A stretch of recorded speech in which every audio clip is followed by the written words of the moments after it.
জগৎজননী মা শারদা চ্যানেলে আপনাদের সবাইকে স্বাগত। মৃত্যু পথযাত্রী উমানন্দ মহারাজ হাসপাতালের বেডে শুয়ে আছেন। তিনি বুঝতে পেরে গেছেন তার দিন ক্রমশ ফুরিয়ে আসছে। এই শেষ সময় তার খুব ইচ্ছে পূজনীয় ব্রহ্মানন্দ মহারাজকে একবার দর্শন করবার, অন্তত হাসপাতালের জানলা দিয়ে হলেও একবার।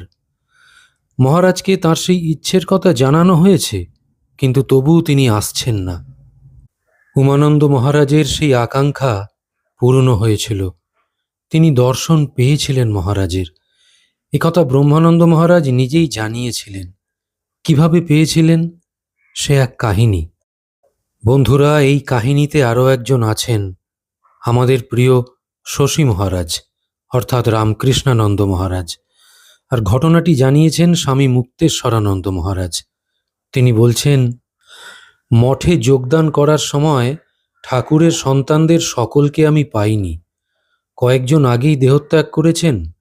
তাঁদের মধ্যে অন্যতম হচ্ছেন শশী মহারাজ। শুনেছি শশী মহারাজ ছিলেন সাক্ষাৎ ঠাকুর।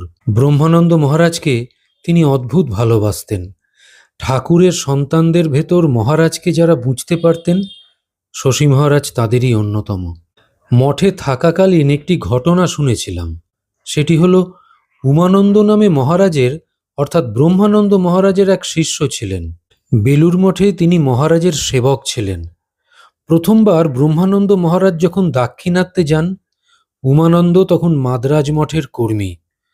বসন্ত রোগে আক্রান্ত হয়ে তিনি হাসপাতালে আছেন। অবস্থা ক্রমশ সঙ্গীন হয়ে ওঠে। শশী মহারাজ রোজ সকালে হাসপাতালে গিয়ে তাকে দেখে আসেন।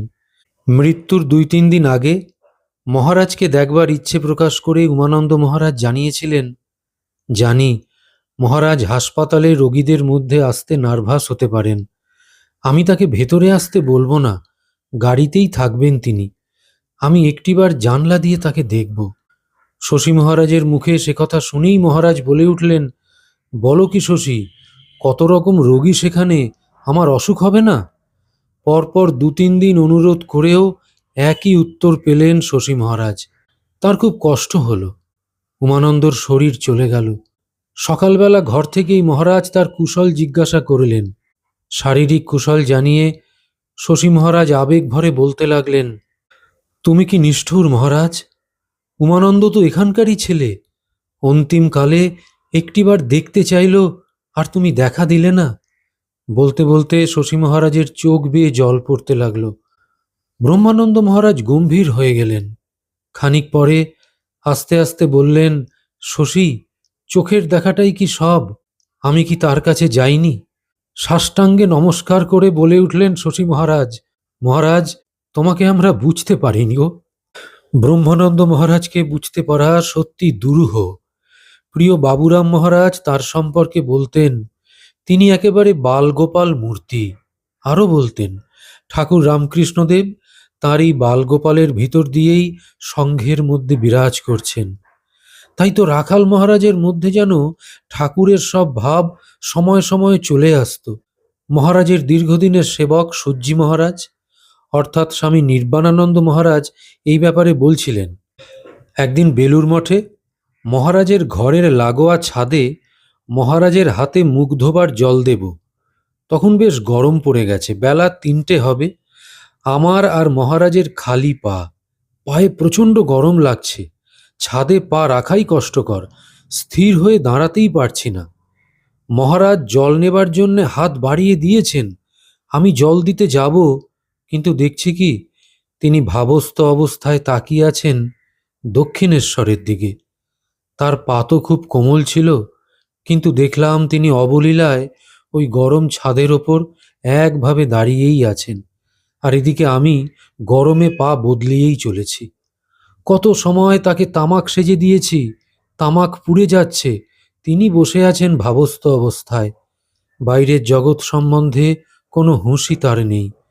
পুড়ে যাচ্ছে দেখে সেই তামাকটা আমরা সরিয়ে নিয়ে গিয়ে আড়ালে নিজেরাই খেয়ে নিতাম অনেক সময়। একদিন শীতকালে তামাক খেতে গিয়ে এইভাবে লেপও পুড়িয়ে ফেলেছি। এইরকমই ছিলেন ব্রহ্মানন্দ মহারাজ। সব সময় যেন একটা ধ্যানমগ্ন মূর্তি। কখন যে তার ভাব চলে আসবে ঠাকুরের মতন কে জানে। তিনি থাকতেন ধ্যানমগ্ন, কিন্তু রামকৃষ্ণ সংঘের ওই সূচনা লগ্নে, ওই কঠিন সময়ে তিনিই তো দুহাত দিয়ে আগলে এই সংঘকে আরো বিরাট করে দিয়ে গেছেন। কি ভালোই বাসতেন সবাইকে, একেবারে যেন ঠাকুরের মতন।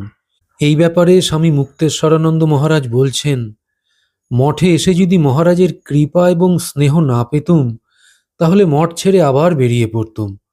মহারাজকে দর্শনের লোভটি সামলাতে পারিনি বলেই আমার দীর্ঘকাল সেখানে থাকা হয়ে গিয়েছিল। তিনি অশেষ কৃপা করে তার সেবক নিযুক্ত করে নিয়েছিলেন, তাই তার কাছে থাকার অধিকার পেয়েছিলাম, না হলে আমার নিজের তো কোনো গুণই ছিল না।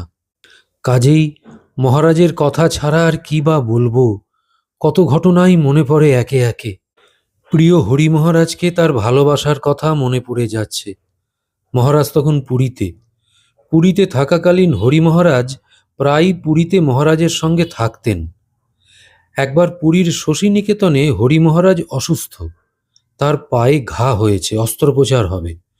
মহারাজ সে কথা শুনে একেবারে বালকের মতন চঞ্চল হয়ে একবার ঘরে আসছেন, একবার বাইরে যাচ্ছেন, একবার ঘরে আসছেন, একবার বাইরে যাচ্ছেন, কখনো বা হল ঘরে পায়চারি করছেন, আবার হরি মহারাজের কাছে ছুটে গিয়ে মাথার পাশে দাঁড়াচ্ছেন। অস্ত্রোপচার আরম্ভ হয়েছে। হরি মহারাজ নীরব, ধীর স্থির হয়ে শুয়ে আছেন।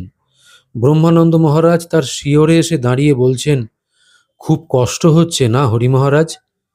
হরি মহারাজ একগাল হেসে বললেন, না মহারাজ, আমার একটুও কষ্ট হচ্ছে না। পিঁপড়ে কামড়ালে যে ব্যথাটুকু হয়, তাও আমি বোধ করছি না। আপনি এ ঘরে থাকবেন না, আপনারই তো কষ্ট হচ্ছে, আমি দেখতে পাচ্ছি। এই বলে হরি মহারাজ মহারাজের হাতের ওপর হাত রেখে সান্ত্বনার সুরে বললেন, আপনি ভাববেন না, সত্যি আমি কষ্টবোধ করছি না। তারপর মহারাজ নিজের ঘরটিতে এসে ছোট্ট খাটটিতে বসে পড়লেন। বললেন, আমাকে একটু তামাক দে তো। দেখলাম মহারাজের চোখ দুটি জলে ভরা, অর্থাৎ ব্রহ্মানন্দ মহারাজ হরি মহারাজের ওই অস্ত্রোপচারের কষ্ট দেখে কেঁদে ফেলেছেন।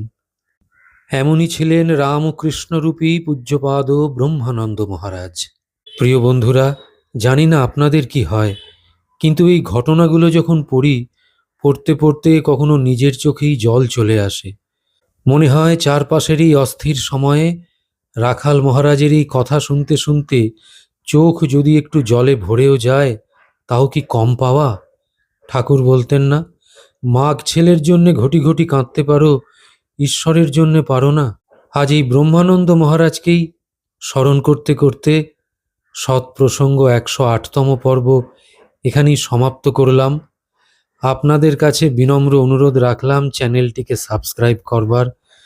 যদি ভালো লাগে একটু কমেন্ট করে জানাবেন, উৎসাহ পাব। ঠাকুর, মা, স্বামীজি আপনাদের মঙ্গল করুন। নমস্কার।